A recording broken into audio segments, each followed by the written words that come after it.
Hello everybody. Hi everyone. Welcome again to our show.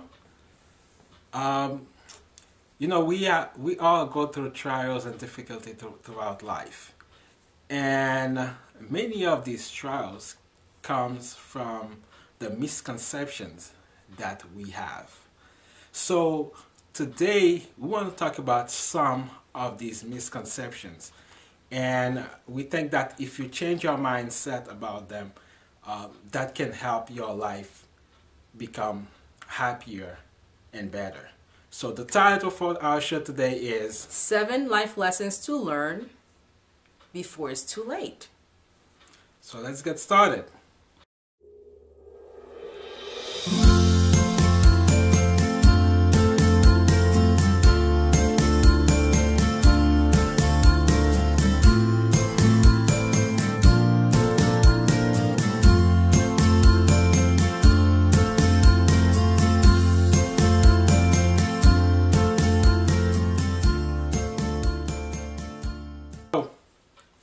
Today we're gonna talk about 7 lessons, all right? And we will start with number 1.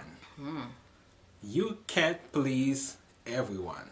So what's your take on that? It's about knowing when to make something your problem versus when is somebody else's problem. In life, you're gonna disappoint left and right. People are going to have different expectation for you compared to themselves. You might be put on a pedestal, you might be put even under the pedestal, and they expect you to rise above or just stop where you at. And you cannot go in life pleasing people. You're going to disappoint. It's a matter about you live your life to the fullest, with good morals, etc. And at the end of the day, you're going to spend the time with yourself. Are you pleased with yourself, with what you've done? Was it productive? That's the only way you're going to be actually happy. Yeah, so, and we're not saying that in a selfish way, all right? We need to be, for us, your life need to be a blessing.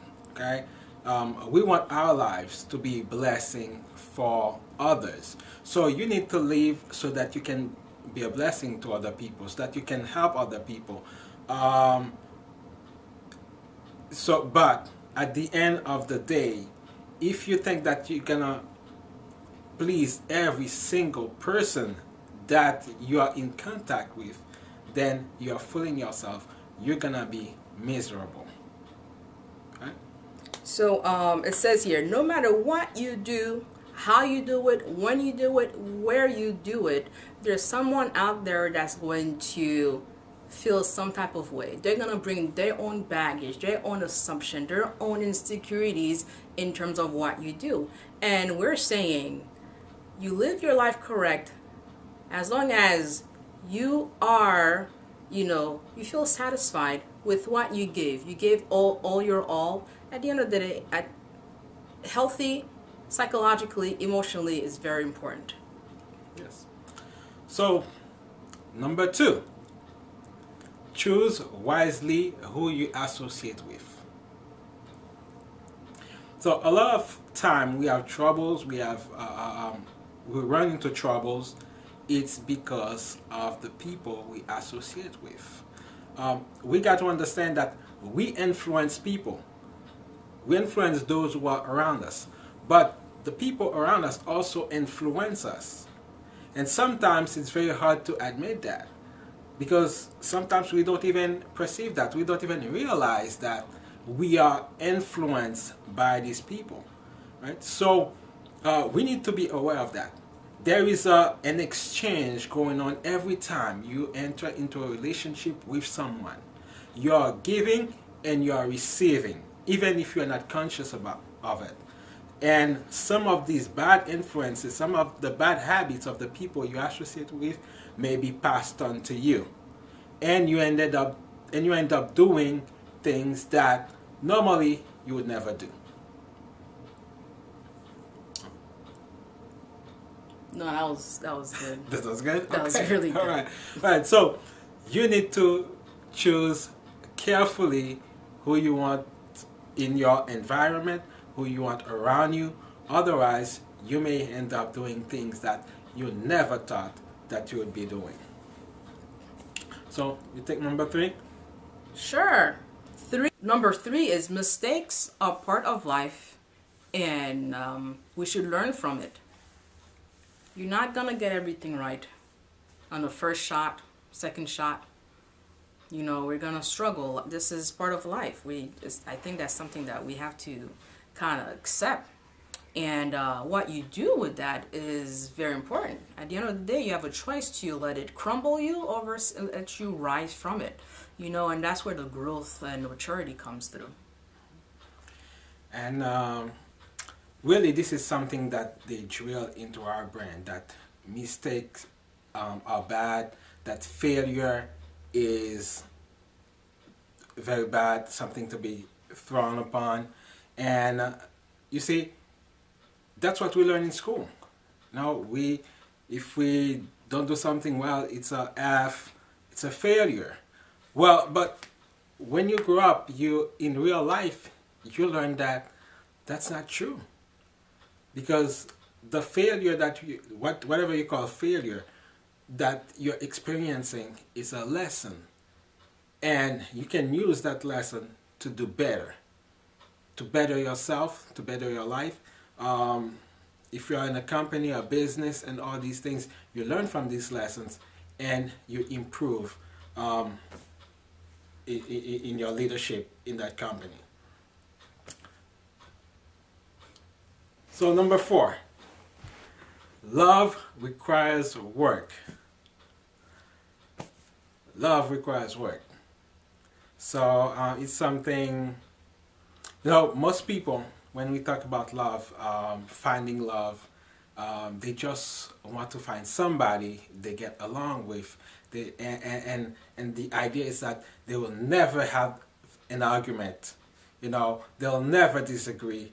It's like, you complete me thing, your perfect match thing, and we think that life is gonna be nice and beautiful. It's gonna be paradise, I always wonder why in most movies about dating, romantic stuff, the movies usually end after the wedding.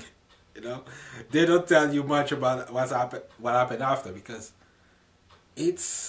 life is not that rosy as they portray it in the movies. So love, it's not like that. There's love struggles, and I think that you're really starting to know the partner, your spouse, after the wedding. Yeah, love is an action.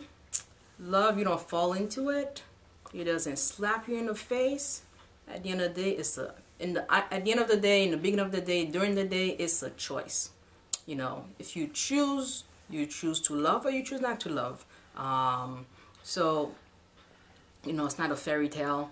It's just like you put your hours in at work, you got to put your hours in choosing love. Despite the situation, despite the person, despite your internal struggles, it's a choice. If you want it, you choose it and you work at it to keep it. Number 5, be proactive about your health. Ah, yes. I work in an emergency room. People come in. Majority of my patients come in, they come pretty sick. And, it's my job to stabilize them and admit them so, their body and the other doctors can continue to work and just reversing the acuteness of their disease. And I'm thinking to myself, wow, this obese male or, has been smoking, comes in with, they're wheezing, they can't breathe, they have fluid-filled lungs, and, I feel empathy. I feel empathy for them. I feel bad, but my job is to stabilize. So once I stabilize, then the emotional part of what I do comes into place. And I'm like, this guy really enjoyed his life. You know, it's most likely when he was in his 20s, teens, you know, eating whatever he wanted, drinking whatever he wanted, smoking whatever he wanted, whenever. And in the last decade of his or her life, they're paying for what they've done when they were healthy. And that's what came to mind when this came up.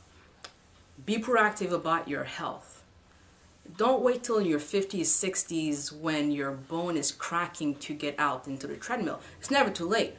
But those who are watching who are young, who feel vigor, who still have the time, the chance, this is the time to go out, exercise. It's time to drink your water. It's time to eat your vegetables, etc. Right now, what you do in your teens, in your 20s, in your 30s, definitely is an investment to how you will be doing in as you know your body takes a toll about all the decades throughout this life.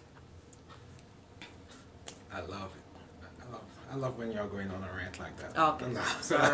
That's good. That's good. I mean, one more thing that I want to add is that many times we think that living healthy means no pleasure, right?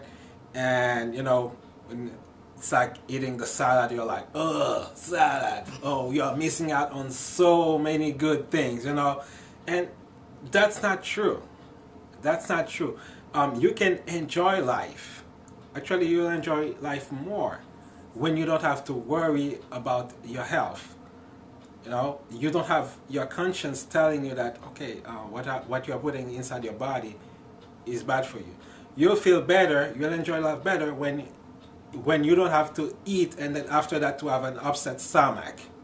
You know, so you can enjoy life and live healthy at the same time. So it's all up to you to do your research to know the good stuff to eat and to put in your body and to do with your body. And that's what we have this show. Keep watching. Right. Well-being makes sense. Yeah. Number 6 is value your relationship. So the example that came to mind is when you're in your deathbed, wherever, and they ask a lot of people, you know, what do you regret? Majority of the people will say, I wish I had time with my loved ones. I wish I had time to see the world. I wish I had time to spend doing what I really love, you know, with the people I love. Yeah, that's what it is. People don't think, okay, about when they're on their bed, they don't think about, okay, how many houses I bought, you know, how many Lamborghinis I drove. You know, that's not what's going on in their minds, you know. It's the relationships that they had. You know, when you are in the hospital bed, your Lamborghini is not going to come hold your hand. All right? That's your son, your daughter, your spouse. These are the people who are going to come and sit with you and spend the night with you. Right? So value these relationships right now. Right? Don't spend all your time at work. Don't spend all your time trying to buy stuff. Right? They are important. Don't neglect them. But also don't destroy the relationships that you have. It's about priority, right? Definitely. Choose love. And number 7, that is quite related to number 6. Money won't solve all your problems. Money is very important. You can do a lot with money. We can solve a lot of problems with money, but it won't solve everything. So, to piggyback on what you said, you know, in a Western society, obtaining material stuff, possessing things in our hands is very, you know, that's, you know, a lot of people think it can bring us happiness, and this happiness again is just like a drug. It's an addiction. It wears off. Eventually you need more, etc., to reach that that high. And it's very important that loving money it's gonna bring you down the wrong path. Right now, in my 3rd decade and a half of life, I enjoy throwing things away. It's like awesome. So I should have learned it way before. It didn't matter then. So take it from me. Do not waste your money on material things. Do not waste your money obtaining it. Waste your time obtaining it. Find out what's important to you and focus on those things. And God bless you if you have money. Yes, I think part of this mentality that money is that important is the culture that we are living in. The media especially. When we're watching those music videos, those movies and stuff like that, when people are throwing money left and right, driving these nice cars, nice houses, all these things bring some kind of lust in us that we want to live the life too. We want all these things too, and we go crazy about them, working crazy hours, and hoping that we will one day make it to that level. So these things it's okay don't really to make matter. it. At the end of the day, again, it's okay to make it. It's okay to have it and use it and share it. But at the end of the day, can you live with yourself and figure out what are you sacrificing to get there? Yeah. See, our mind communicates so nicely. Thanks for finishing my thoughts. Yes. So these are the 7 life lessons that we want you to learn before it's too late. So let's recap. Number 1, you can't please everyone. Number 2, choose wisely who you associate yourself with. Number 3, mistakes are part of life, so learn from them. Number 4 is love requires work. Number 5, be proactive about your health. Number 6, value the relationship you have now. And number 7, money won't solve all your problems. So if you like this video, give it a thumbs up and share it with your friends. Don't forget to subscribe. God bless you. Bye.